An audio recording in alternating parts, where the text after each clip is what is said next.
A lot of different factors go into translating the Bible, many of which we've already talked about. See, link in the description like usual, blah, blah, blah. But one element that doesn't get talked about much is how the beliefs and theology of the translators unavoidably affects their translation. Every verse, a translator is faced with a variety of possible meanings and interpretations and must choose the best one. Now, most of the time, the best answer will be fairly clear, but there are moments where the translator is presented with two equally viable options, and in those moments, the translator will inevitably choose the option that best fits their own theology. Think of it as if my friend told me that she had seen a giant red something yesterday, and I know that the word was either balloon or baboon. I will naturally pick the word that I think best represents what my friend had been doing that day. And that will depend on whether she had been to the zoo or whether she had been to a child's birthday party. Why would you ever pick an option that makes less sense? I saw a giant red baboon at a child's birthday party? Like, that doesn't even make sense. Balloon is what obviously fits the context. That's what most of these decisions are. But what if she'd been to the circus? If she'd been to the circus, then either option is equally as valid to have seen. Translators make these sorts of choices all the time, and most of the time they make very good ones. But imagine that you're presented with two options that are linguistically almost equally as valid, and one goes deeply against what you believe and one doesn't. Aren't you going to naturally assume that the Bible matches with what you believe? That's what most of us do. So instead of picking the one that challenges them, that makes them change their perceptions, they pick the version that allows them to maintain their current beliefs.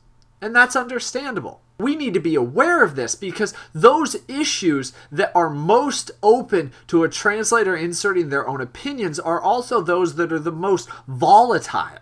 Verses about predestination or gender roles or sexual misconduct or end times or a whole variety of other issues that are often used to beat up on other Christians that we disagree with. Those are the verses that are most open to the theology of the translator coming through instead of the original meaning. And yet those are the verses that we throw in each other's teeth as if they are the most sound in all of Scripture. Sometimes they are, oftentimes they aren't. Now, a full discussion is well beyond the scope of a YouTube video or even an entire book. So I'm just going to limit this to a couple of examples of different ways that theology can impact translation.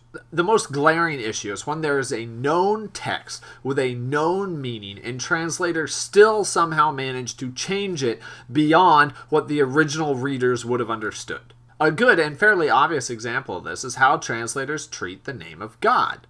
Do they retain it in the original Hebrew and just transliterate the 4 letters of the Hebrew alphabet into English?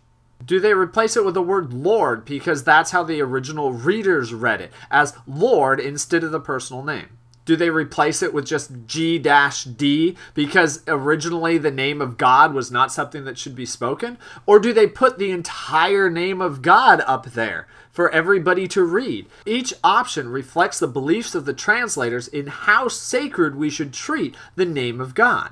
And several popular options deviate quite strongly from how the original was ever used. A less well-known issue can be found in the book of Romans, where some translations, especially older translations, take the female word Junia and translate it without really any textual basis as Junius, a masculine name. There isn't much support for this at all, but they do this because Junia is listed as exemplary among the apostles, and the translator's theology could not deal with a woman having that role, so they automatically translated it as a man, because in their minds, that was the more likely option.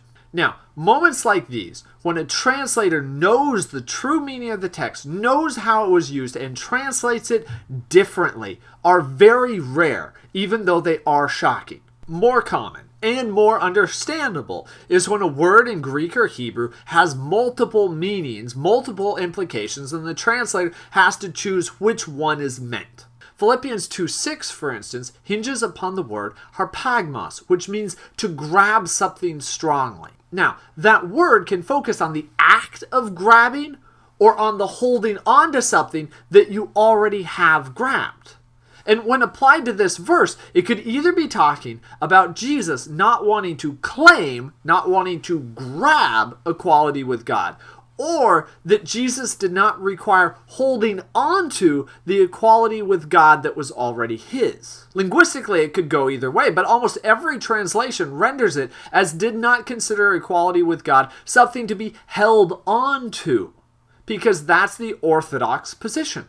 This is similar to the majority of cases like this, where the translator chooses the more orthodox option out of two or more otherwise equally valid options for the text. That one makes sense in the situation, theologically, one they don't think does, so they choose the version that makes sense. And generally, that is the orthodox, the traditionally Christian understanding of that verse. Sometimes, though, the problem goes deeper into a question of which version of the text is actually the correct one. The earliest Greek manuscripts did not have lowercase letters, they did not have punctuation, and they did not have spaces. Most of the time, this isn't a big deal. Greek words have very clear endings, so you can tell them apart. But in some cases, where you put a space makes all the difference, as 2 Thessalonians 2:13 shows. To make it easier to read and understand, I've transliterated the Greek characters for this verse into English, and they're up here.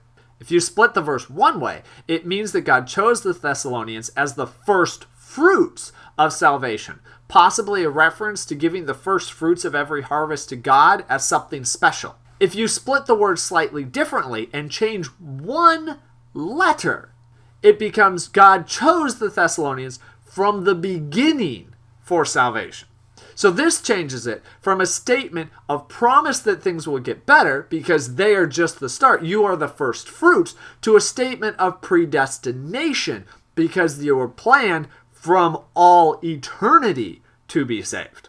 Now that is a huge difference, and the textual evidence is split. Either reading could be legitimate as original. We just don't know. So it's left up to the translator to decide which way to go. Those who believe in eternal predestination go that way, while everyone else picks the first fruits. Now, such an extreme example is not common by any means, but they do occur, and the translator will inevitably pick the option that best goes with their theology. And rightly so. I wouldn't want a translator to pick something that they believe is a horrible option, or goes against the rest of Scripture, or goes against who they believe God to be. I want them to pick the option that makes the most sense. The problem is that what makes sense to them occasionally is not what made sense to the original readers. Now, this is an unavoidable aspect of translation, any translation, not just biblical. And I'm not attempting to scare you away from good translations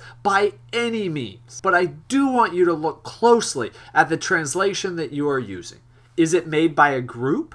If so, what denominations are involved? Are they all from the same spectrum of Christianity, or is there a broad range represented? Are there people outside the U.S. represented, or is this going to represent only an American viewpoint? What theology can you expect these translators to bring to the table with them?